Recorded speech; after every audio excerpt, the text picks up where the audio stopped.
Monk S stream died.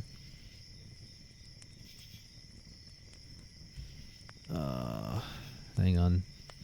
No, I should be back. Wait a minute, wait a minute, wait a minute. Am I back? Okay, I think we're back. Ooh, okay. We're back. Refresh. Excellent. Yeah, I got the sense that it just said disconnected. Oh no, now it's gonna be in two different VODs. I'm gonna need to get that. I saw someone posted a setting about reconnection. Monka, we got free 10 viewers. Wait, yeah, why did that happen? Why is there what? Why is there 22 people here? That doesn't seem correct. What's going on? Have I duplicated? Haru, is there 2 of you? Mike, is there now 2 of you? Your biggest stream yet? My biggest personal stream, I guess. What's going on? I duped the viewers. You have 2 Harrows now. Double the maids. Excellent, excellent. There's 2 me's and there's 2 mics. Okay, I think it's back to normal. I think it's double pay. No, half the pay. Half the pay, Haru.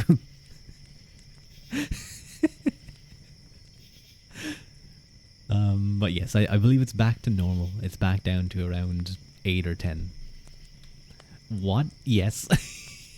It's doubling the workforce. So I only have to pay half. Double the workforce, which means your services are now worth less because there's more supply. There's more supply of your labor. So, but I believe they've taken out the doubles, the duplicated people, and shot them in the back of the head. No, it's jumped back up in 17, so I think they may have survived. I think we need to put a couple more bullets in them. They took Mike out back. They did. Okay, now it's down to like 3. It's down to 3 now. Guy, hang on. I gotta go tell the guards not to execute too many. There's actual real people here. Thank you for the lurk, Mike. I also did see Widdy. You lurked earlier. I don't know if you're still here, but thank you for the lurk. I forgot to say. You threw out the other Haru. There can only be one.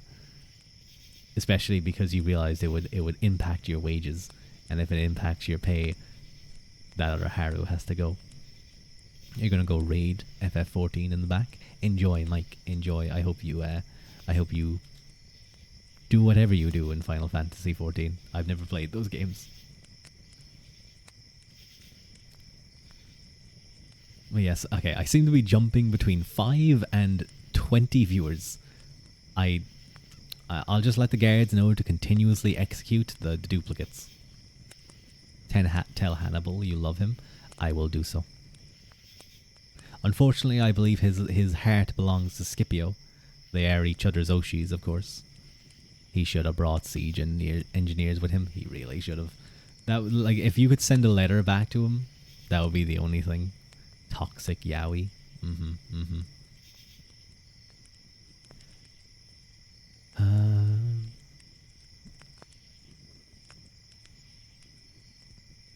Whenever you heard Hannibal, you think of Hannibal Lecter. Well, now you can think of Hannibal Barca, the great Carthaginian general. It was a little bit shit it was a little bit bad at sieging, but no worries. Oh my god, for the first time, for some reason my for every stream I always had my bitrate was always saying unstable, but I never had any issues except for there. Now it's saying excellent. We are in perfect condition. I actually saw Nvidia has some kind of like recommended bitrate thing. So I'm going to go look that up later and make those adjustments, because it might make my stream, like... I don't think I ever have any issues. Like, I assume you guys are watching this at 1080p or... Yes. No, what would the quality of my stream be? Hang on, let me go check my... 1080p 60 FPS, yes. I think it should be good. But maybe there's some changes I can make that makes it like just a little bit crisper. Anyway, let's get back to our book. Each successive move is so directed. Oh wait, no, hang on. I have to think about where. I'm just going to read from here. Engaging exactly the strength and weakness of Carthage and of his own position, he adapts consummately his immediate end to his existing means. Each successive move is so directed as to subtract from the military and political credit of Carthage and transfer the balance to his own account. His restraint with this ultimate goal is so close in mileage, though not in reality, is almost miraculous in a commander so youthful and so early successful. But he has long realized that Syphax and Massinissa are the two props of the Carthaginian power in Africa. And before he attempts to turn this power out of its seat, his first aim is to upset its stability, by taking away one prop and knocking away the other. Hello. Thank you so much for the follow. Magic School Bus Dropout. I love that name. Magic School Bus Dropout. Oh no, that's such a good name. I like to imagine that like if a child is misbehaving on that magic school bus, when they're flying high in the air, that teacher just kicks them out, just gives them a parachute and throws them out and goes like, have fun, try and survive.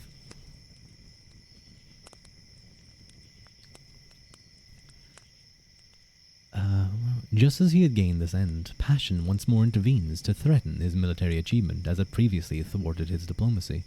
But the psychological master move by which he foils Sophonisba's wiles averts the danger. Now assured of security, he aims at Carthage itself, and characteristically pauses in sight of Carthage to achieve it. If possible, the supreme economy of force of a moral victory instead of the drain of a physical siege. The move succeeds, and Carthage capitulates with Hannibal still across the seas, helpless to aid. And when by a gross breach of fealty the treaty is violated, Scipio is not caught off guard. By a fresh and rapid series of moves, a perfect combination of military, economic, and psychological pieces, he achieves the checkmate in a brief span of time. Is there anything in history which for continuity of policy, combination of forces, military and moral, and completeness of attainment can one compare it? Scipio is the embodiment of grand strategy, as his campaigns are the supreme example in history of its meaning. Alexander certainly preceded Scipio as a first grand strategist, but without arguing the question how far his moral and economic action was fortuitous rather than marked by the exquisite calculation of Scipio's, his task was much simpler, and as a despot he had none of Scipio's internal obstacles to surmount. It is above all because of the close parallel with modern conditions, political and organic, that Scipio's grand strategy is so living a study for us today.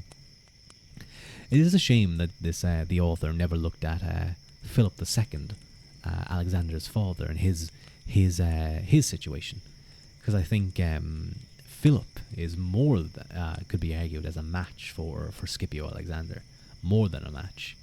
Not greater, but certainly perhaps his equal. I'd have to reread that book, or at least look at his great stratagems.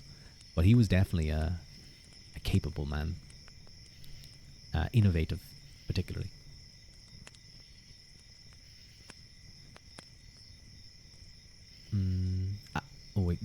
Alexander's achievements may have excelled Scipio's in scale. Not really so much, for if Alexander established for himself an empire from the Danube to the Indus, which collapsed on his death, Scipio built for Rome an empire which stretched from the Atlantic to the Black Sea and the Taurus Mountains, an empire which endured and increased. And whereas Alexander built on the foundations laid by Philip, okay, never mind, he does consider Philip, he does know of Philip, I wonder did he ever look deeply into him. Scipio came on the scene at a moment when the very foundations of Roman power in Italy were shaken by a foreign foe. There are grave blemishes, too, on Alexander's strategy. While he was consolidating his offensive base in Asia Minor, he was in acute danger of losing his home base in Europe. By the disbandment of his fleet, he exposed the European coast to the superior Persian fleet, and Darius's one able commander, Memnon, seized the chance to raise Greece where the embers of discontent smouldered in Alexander's rear. Only Memnon's death saved Alexander from disaster, and gained time for him to carry out his plan of crippling Persian sea power by land attack on their naval bases. Again, by lack of strategical reconnaissance, Alexander blundered past the army of Darius, lying in wait in northern Syria, which moved down and cut his communications, a danger from which he only saved himself, facing about by tactical victory at Issus. It is well to contrast this with Scipio's thorough strategical reconnaissance and search for information before every move. If Alexander's grand strategy has a narrow advantage by the test of quantity, Scipio's is clearly superior in quality. In the comparison of Scipio with Napoleon, if the latter's superiority in logistical strategy is recognized, we have to set against this both his tactical and grand strategical inferiority.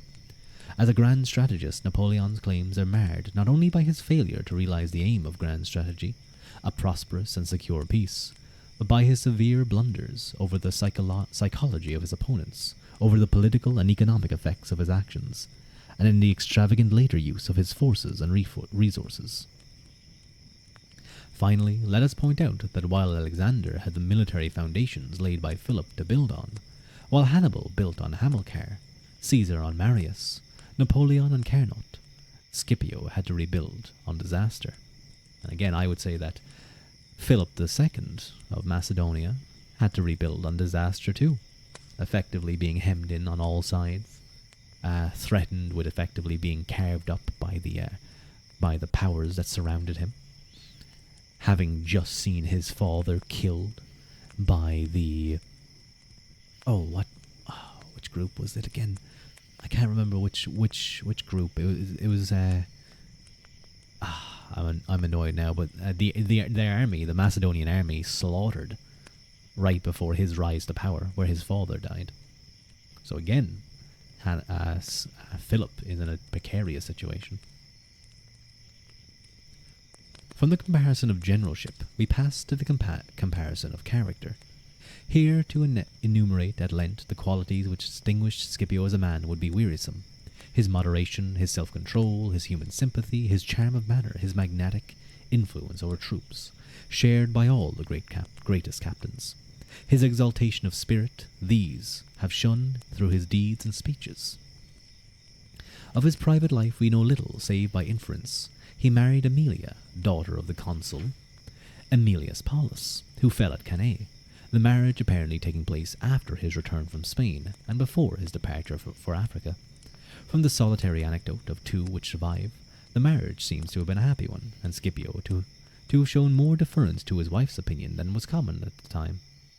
That she had tastes too expensive for Cato's liking seemed assured.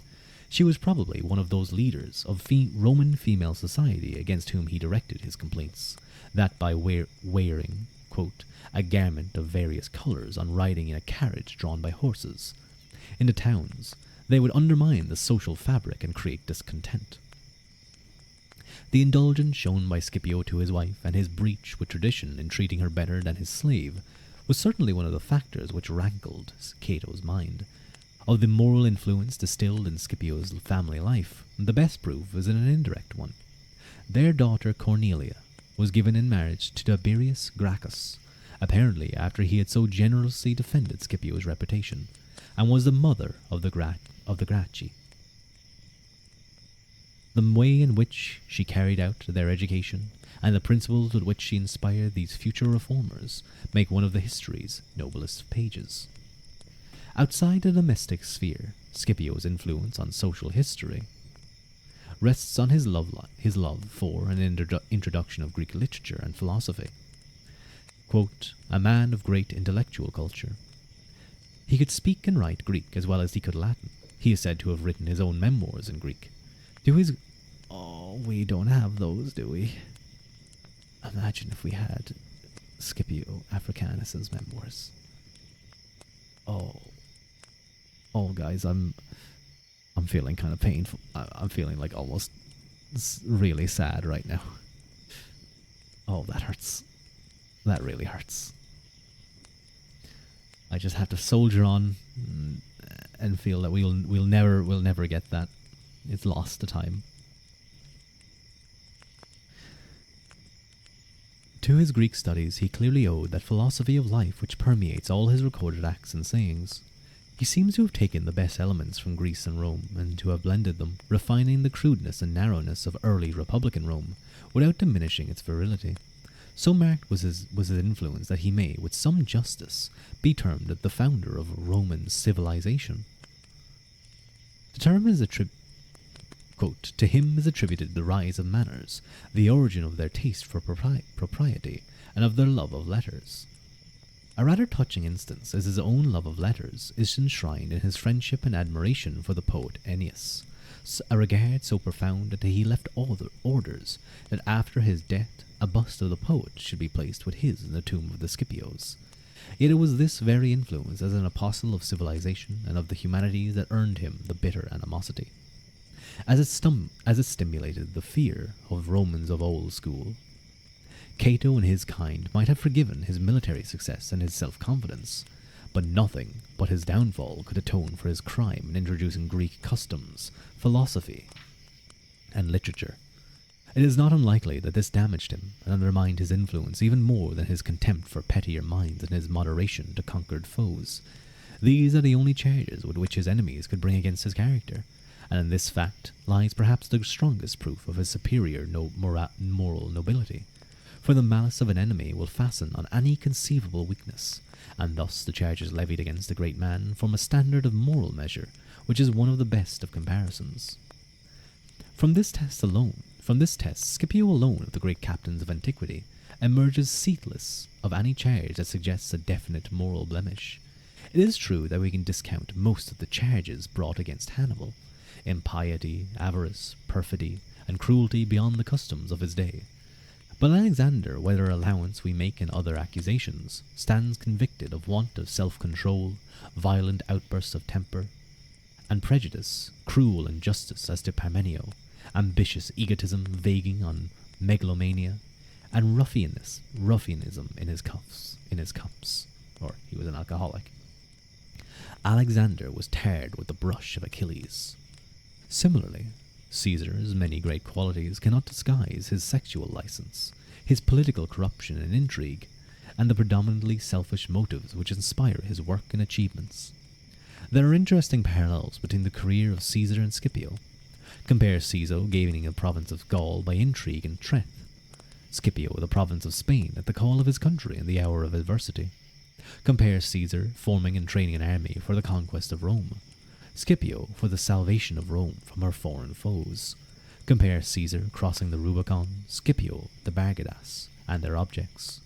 Compare Caesar receiving the honour of a triumph over fellow Romans, Scipio over Syphax and Hannibal. Lastly, if it be true that, quote, a man can be known by the friends he keeps, compare Catiline with Laelius and Ennius. Napoleon saying that, quote, laurels are no longer so when covered with the blood of citizens, comes curiously from his lips. For Napoleon's ambition drained the blood of France as surely as Caesar split the blood of Rome. It would suffice to strip the laurels from the brows of both and enhance the contrast with Scipio, the supreme economist of blood and a force in the selfless service of his country. It is not difficult to guess why Napoleon should ignore Scipio in his list of military models.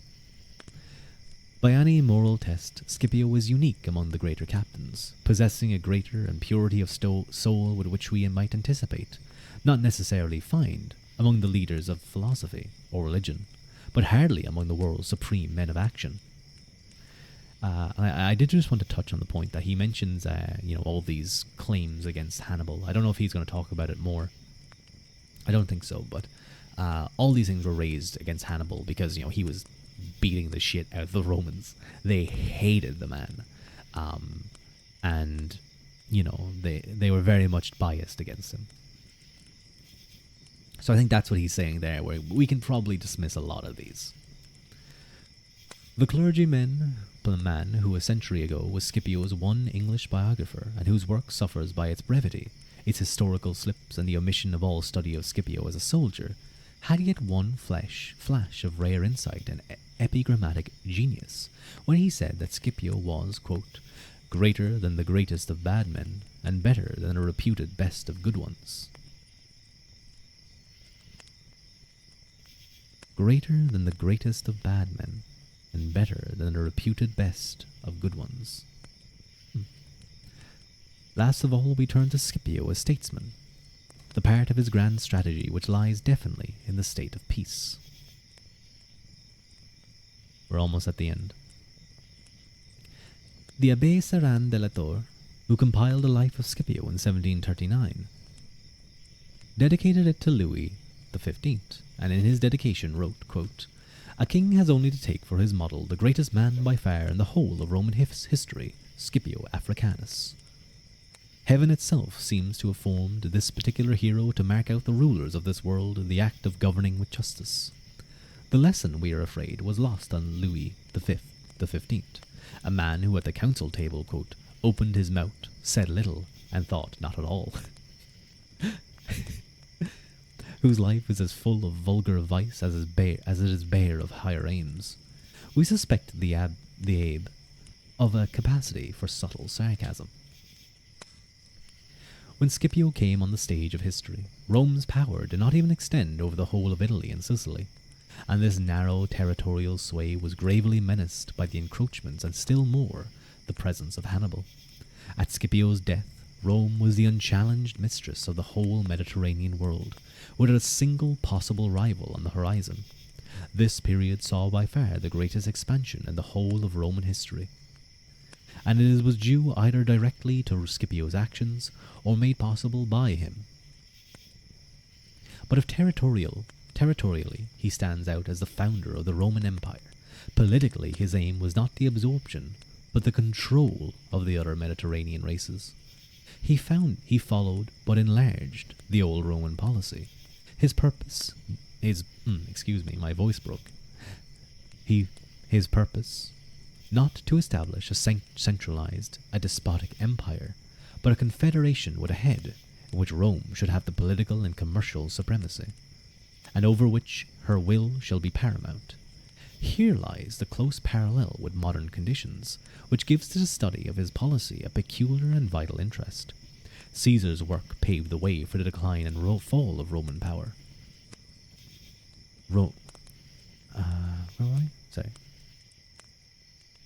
Scipio's work made possible a world community of virile states, acknowledging the overlordship of Rome, but retaining the independent internal organs necessary for the nourishment and continued life of the body politic.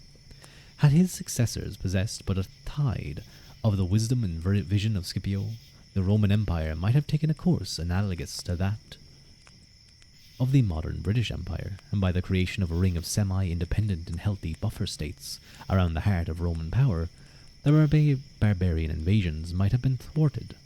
The course of history changed, and the progress of civilization may escape 1,000 years of coma and nearly as much as convalescence.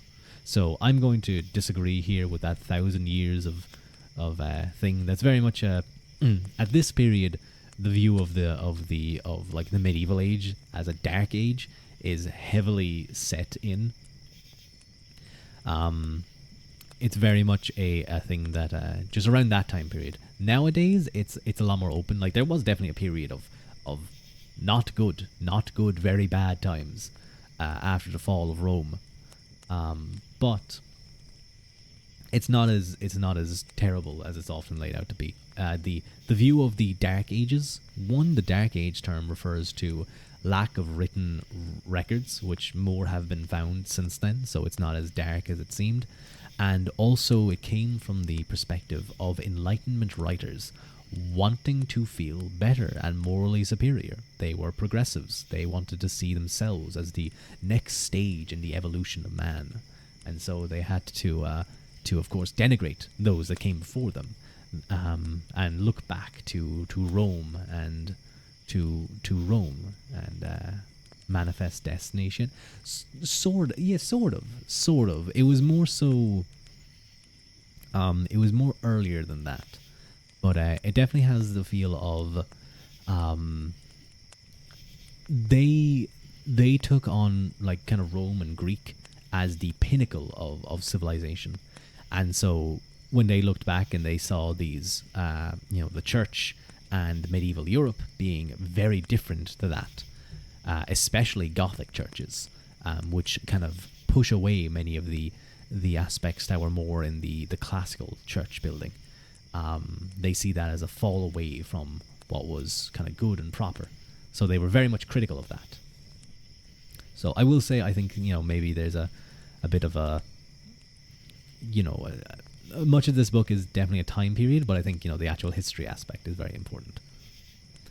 His peace terms alone would place Scipio on a pinnacle among the world's great conquerors. His entire absence of vindictiveness, his masterly assurance of military security, with a minimum of hardship to the conquered, his strict avoidance of annexation of any civilized state. They left no festering sores of revenge or injury, and so prepared the way for the conversion of enemies into real allies, effective props of the Roman power. In the meaning of Scipio's name, a staff was epitomized his grand strategy in war and peace. The UK Gothic-style House of Parliament received much criticism for not being classical. I assume that's a similar thing, where not leaning into what is seen as the pinnacle of old civilization, the Roman columns, the Greek columns, is seen as a departure from these things. The character of his policy was in tune with his character as a man, disdaining the tinsel glory of annexation as of kingship, for the solid gold of beneficent leadership. Scipio laboured for the good and greatness of Rome, but he was no narrow patriot, instead a true world statesman. The distinction between Scipio and Caesar has been crystallized in the phrase, quote, Zama gave the world to Rome, Pharsalus gave it to Caesar. But even this does not render Scipio full justice, for he could look beyond the greatness of Rome's glory to the greatness of her services to humanity. Not an internationalist, he was a supranationalist in the widest and best sense. Attila was called the scourge of the world. Oh, I think I know what he means by this. What he means is that he views the Roman Empire as sort of an internationalist thing, of the great empires of old, the Persian Empire, Alexander's Empire, where one group kind of conquers a whole and subsumes them within their culture. He views Scipio as kind of acting for his people, to have them on top, but of a group sort of like, I guess you could argue, kind of a European Union type thing, of independent states around the Mediterranean, which looks to kind of raise the level of what's the word, of life in that region. But of course, Caesar had other thoughts, and of course you can disagree with this. I don't know much. I don't know enough really about it to be able to claim otherwise, or agree with him. But it's definitely an interesting. It's an interesting line. He views Scipio as not an internationalist, but a supranationalist. Gothic architecture really does look bad when it's dirty, which is unfortunate because buildings are often dirty. They look very impressive when clean. I suppose so. I think they just get a very dark and imposing look. Attila was called the scourge of the world, and with a difference only in degree, most of the great captains, from Hannibal to Napoleon, have had no higher objective conception than to thrash their enemies, or at best their country's enemies, into submission. Thus this fallacy paved the way for a reaction equally short-sighted, which led Green, in his History of the English People, to write, quote, It is a reproach of historians that they have turned history into a mere history of the butchery of men by their fellow men, and to follow this up by the absurd declaration that, quote, war plays a small part in the real story of European nations.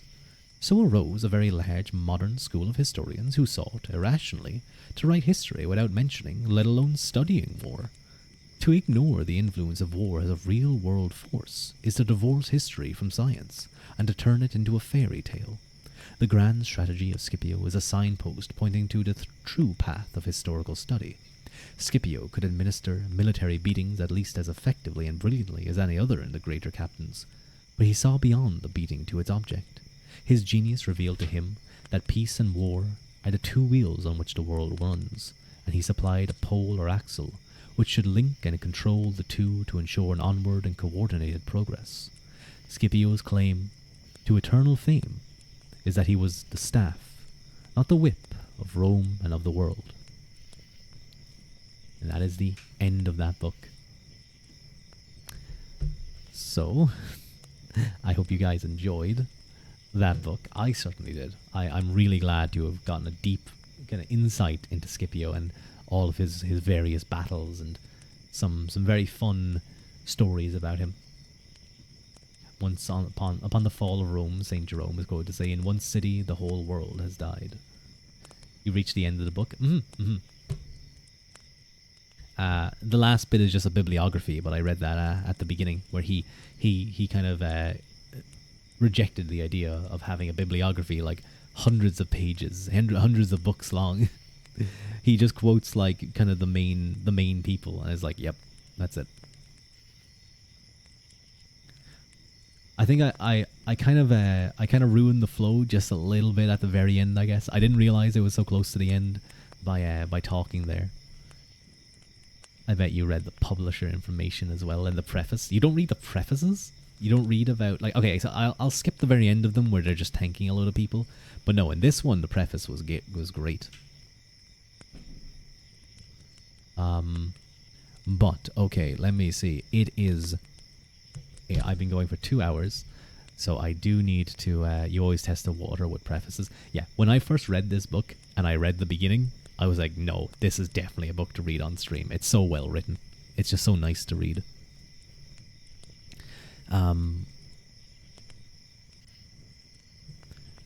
Who will we raid into? Who will we raid into?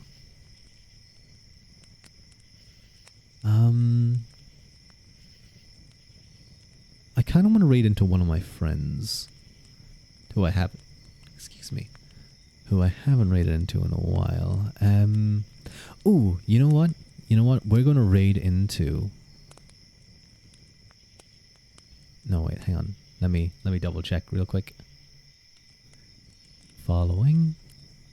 Who is live? And who haven't I raided into in a while? You guess I must be tired. I am a little bit tired, and I have to be up very early. What book will I read next? I don't know. I don't know what book I'll read next. I'll probably take a little break from reading. I might try and do some actual normal ASMR streams. But I'm going to, as a warning to everyone, I'm going to raid into someone who is not an ASMRist. I usually do, but I kind of want to just, I don't know, raid into my friends. I'm going to raid into Koikawa K. He's a very, very... Speaking of tactical geniuses, he is very smart. I watched him beat Slay the Spire Ascension 20 earlier today as a silent. He's very good at strategy games and like roguelikes and that type of stuff. So we'll raid into Koikawa. He wasn't streaming for a while, so I'm glad he's back. He's a very, very pretty long-haired man, so I think you guys will like him. He's a PNG tuber, so I know that feel. But do give Koikawa a lot of love. We'll do long hair. It's long silvery hair. We will do. We'll just do some. I don't know. We'll do this Rua raid. No, not Rua Road. Rua. No, you know, I like that emote instead. I like the Angie emote for these. No, goddammit. Sometimes Twitch can be annoying to use. Rua raid. Angie. There we go. Rambo Rua. Would you guys? I should be Rambo for Halloween instead. But no, I'm really glad I got to. I am really glad I got to read that with you guys. I really enjoyed that book. It might be one of similar to the book about Philip II of Macedon, greater than Alexander. Scipio Africanus by B.H. Little Heart, greater than Napoleon, was amazing to read, and I can see the influence on both of those books, on the Scipio one, on the Philip one. But Gremila Magat and Slongafoil, and I will see you guys next time.